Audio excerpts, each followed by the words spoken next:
Hello, everybody. It's Bill. It's that college football guy here with another video. Time for part two of the Mountain West Conference predictions. We're talking about Hawaii, Nevada, New Mexico, and San Diego State.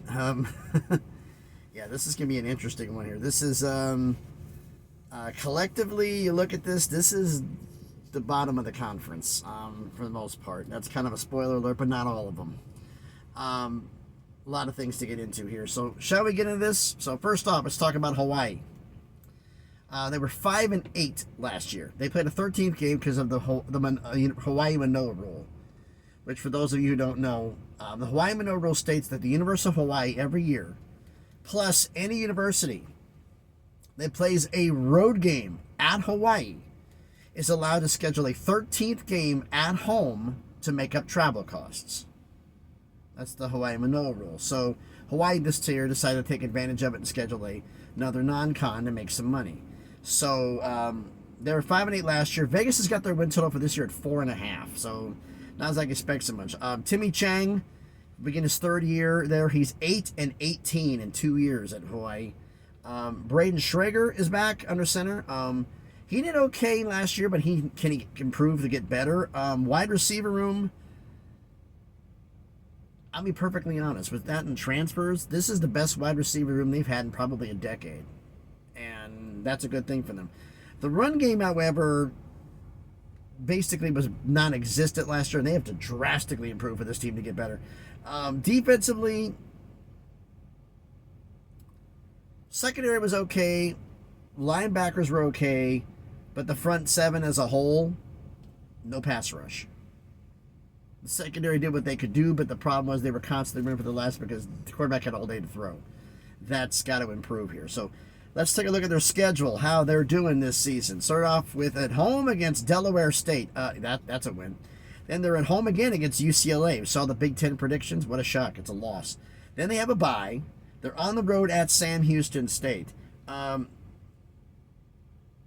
I looked at Sam Houston State here, look at this, and believe it or not, I think because of, even though this is a road game, I actually think Hawaii's going to pull this one off and beat them on the road, but it'll be a close game. Home against Northern Iowa, another win. Then they get another bye.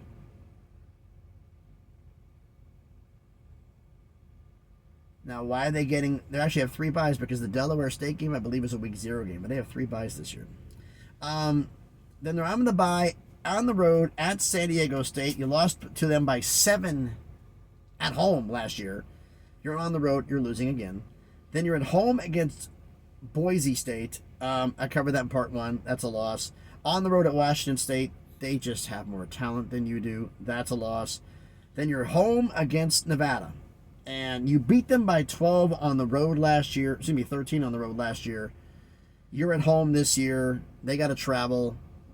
You're going to win that game. And now, on the road at Fresno State, also covered this in part 1. You're losing that game. Home against UNLV. You lost to them by 24 on the road last year, even though this isn't as good a team as last year's team. You have a lot of talent. I have you losing to UNLV. Then you're on the road at Utah State in this long 7-game run here.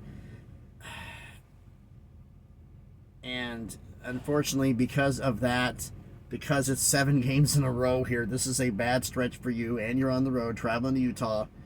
I got you using Utah State. Then you have the bye, come out of the bye at home against New Mexico. You lost by 21 on the road last year, but that was last year's squad against Bronco Mendenhall and that team. This is going to be a bit different for you. So I have you beating New Mexico. So you finish the season 5-7, 2-5 in conference. That's actually would be, you won 3 games last year, you won 5 last year, winning 5 again this year. So actually, it's starting to make an improvement for Coach Chang. Let's see how well they continue to do here. Next up, we have Nevada.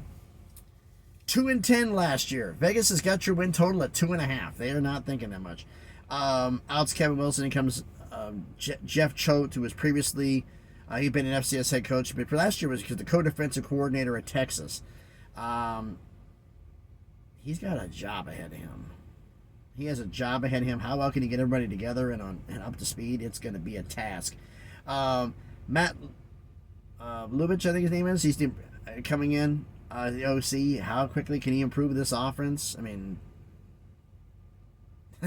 he's got a job to do there. The offensive line was absolutely horrible. It's too many plays in the backfield. Sacks a lot. Just bad. That has to improve. They got transfers coming in. Hopefully it can. I think Brandon Lewis is the quarterback. He's back.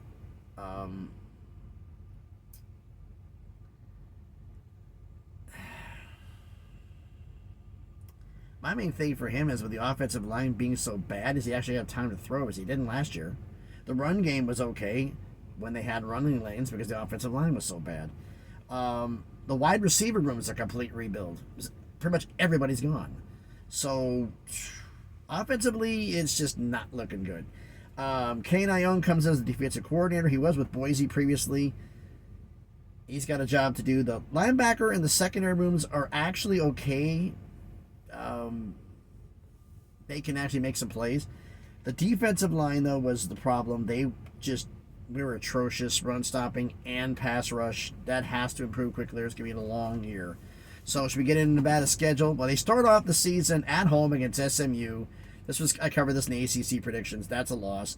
On the road at Troy. Now, this is a new Troy team. This isn't the Troy team that's been there so well. But you're on the road at Troy. And even though this is a rebuild at Troy, you do not have the same talent they do. You're losing to Troy. Then you're at home against Georgia Southern. So I was looking at this team going like, okay, if I was picking this game, how would I pick this? So I looked at Georgia Southern's roster, and I'm like, they're traveling to Nevada to the high altitude. It's going to hurt them, but they have more talent than you. So even though they're going to be coming up here, and it's going to be a close game, wouldn't surprise me if this game went to overtime. But I'm still picking Georgia Southern to win this game, to beat you at home.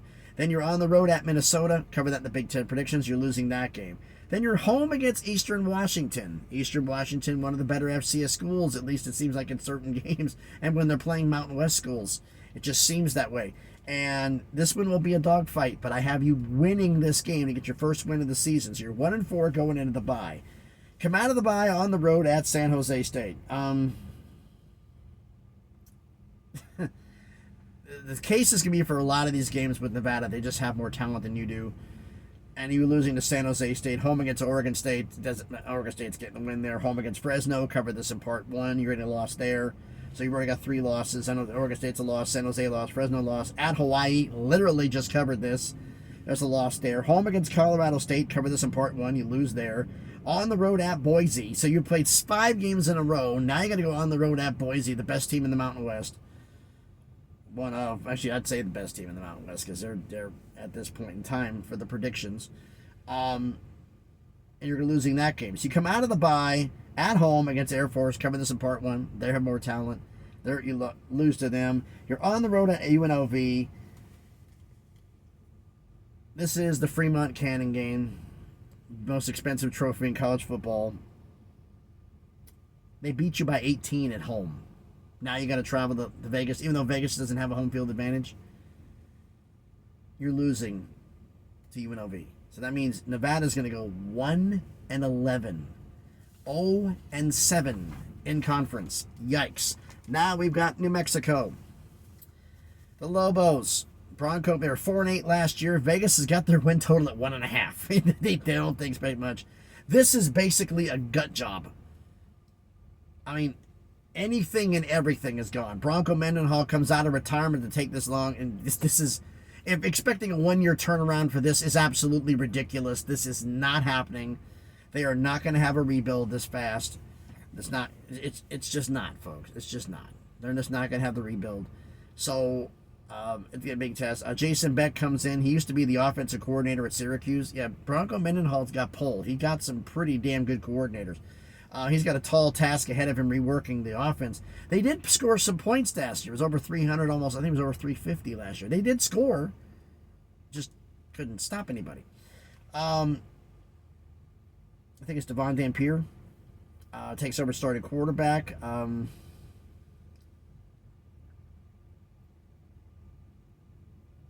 He is going to be a good help for this offense because the offensive line is not that good, and he can run and throw the ball, so having him be mobile is going to be a big help to get some playing here. The running back room is okay. Offensive line has just been their complete rebuild. How fast they going to get the speed? Wide receivers, same thing. New defensive coordinator Nick Howell. He was previously the DC at Vandy. He comes over. The linebacker and defensive line, just the front seven, no pass rush. 8 sacks last year, total. 8 sacks in 12 games. Not good enough.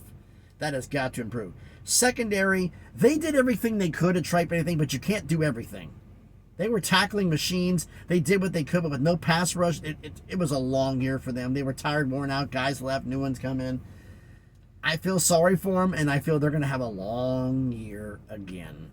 So let's get into this. The previews. First off, week 0 game, because New Mexico has 3 byes this year. They start the season at home against Montana State. That's a win. On the road at Arizona. If you watch the Big 12 predictions, you know they're losing to Arizona. Here comes their first bye. Comes out of the bye on the road at Auburn. Yeah, that's a loss. Said that in the SEC predictions. Then they're at home against Fresno State. Cover this in part 1. They're losing to Fresno. Now they're on the road at New Mexico State. Now, New Mexico State, you lost to them by 10 at home last year. But that was Jerry Kill's New Mexico State. This is Tony Sanchez's team. A lot of the guys left, and there's not as many good transfers came in. So it's going to be an issue for them. So I looked at both rosters here. I said, the rosters basically cancel each other out. And New Mexico State, I'm sorry for those of you in Las Cruces, you don't have a home field advantage either. Vegas doesn't have one. UNLV doesn't have one. Neither do you. So it came down to one question to me. Who do I trust making better coaching decisions? Tony Sanchez or Bronco Mendenhall?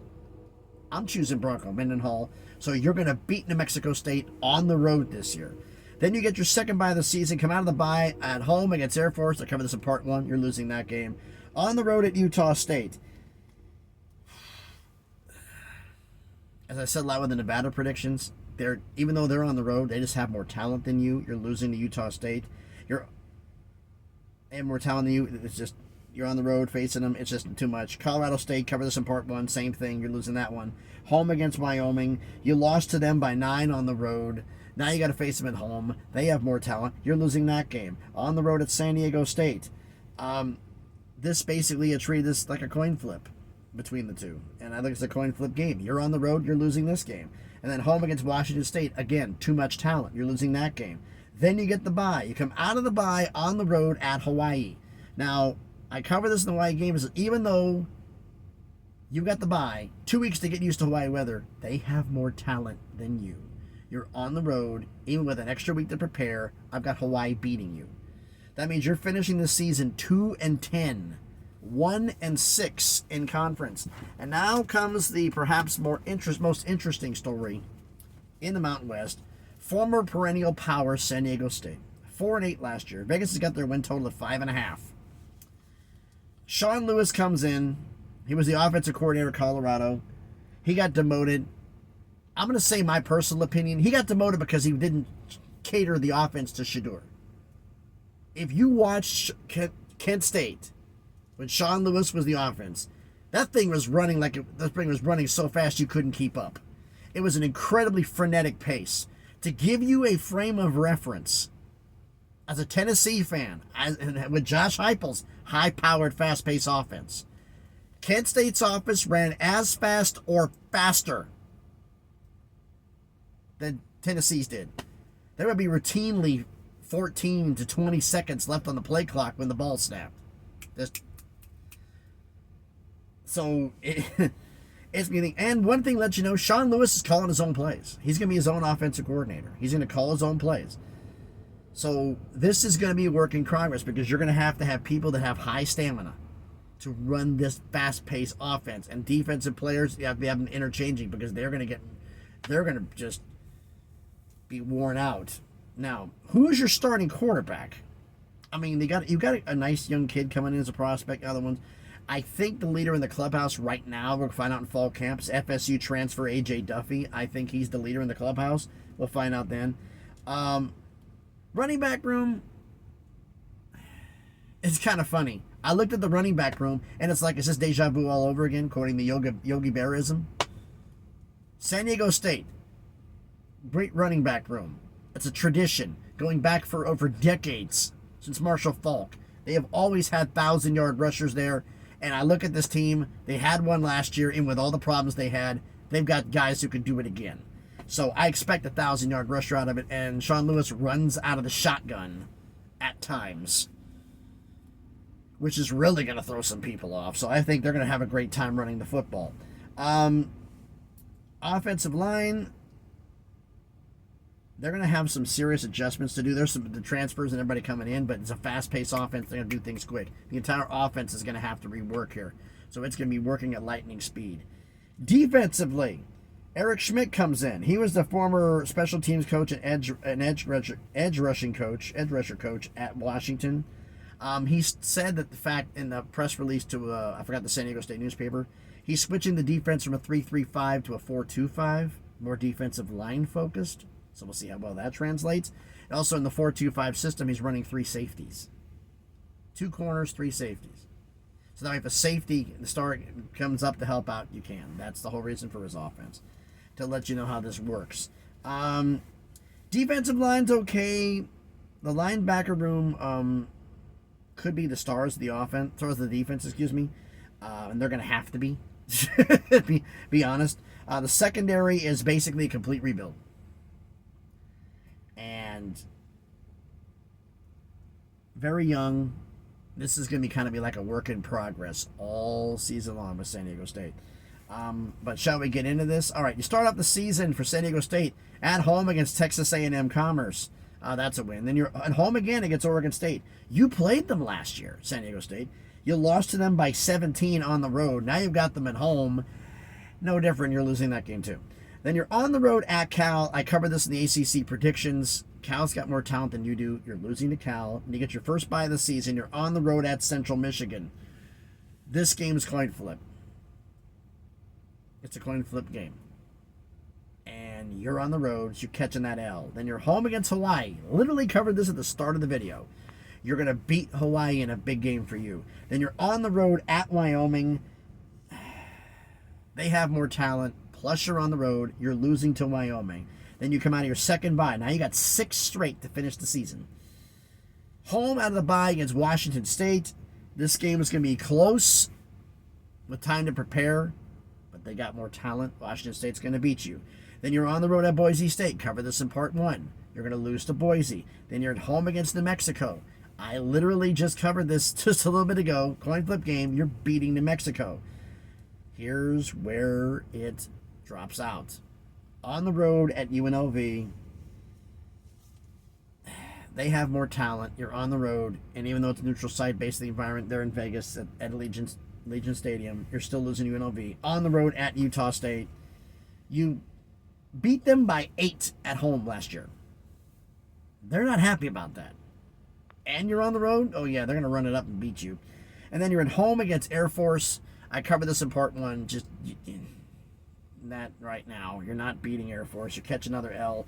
So San Diego State's going to finish 3-9, 2-5 in conference. So for the recap, Hawaii going 5-7, 2-5 in conference. For those of you who didn't watch part 1, because of the scheduling agreement, the Mountain West is only playing 7 conference games this year. So Hawaii 5-7, 2-5 in conference. Nevada 1-11, 0-7 in conference. New Mexico 2-10, 1-6 in conference. San Diego State 3-9, 2-5 in conference. So why don't you let me know what you think about all of this down in the comments. So thanks everybody for watching the video. If you haven't done already, do me the favor. Smash the like button, hit the thumbs up. It helps with the algorithm. It helps the video to be seen by more people. Comment on this video.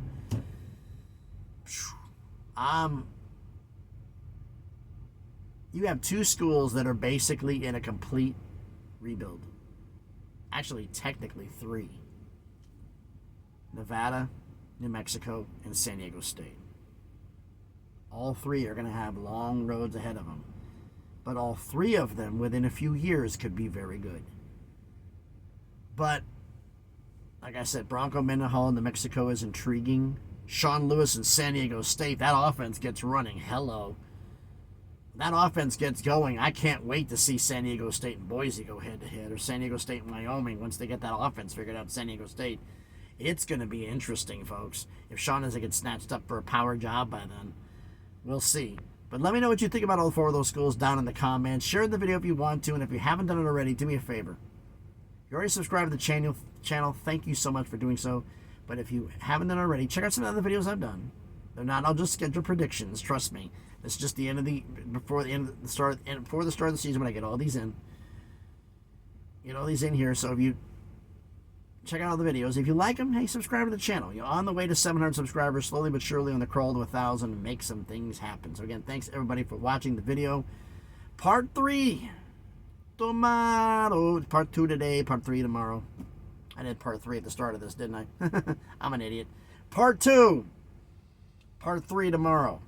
2 today, 3 tomorrow. Yeah, I know you want to give me the middle finger. I can already tell. I know some of you too well. But, again, thanks everybody for watching part 2. Part 3 tomorrow, which will be the full recap of those 4 schools, plus the recap of the conference. So, thanks everybody for watching and dealing with me being stupid at the beginning of the video. And throughout it all, I'm pretty sure I'm going to hear about that too in the comments. So, thanks everybody for watching. Be safe out there, and please, be good to each other.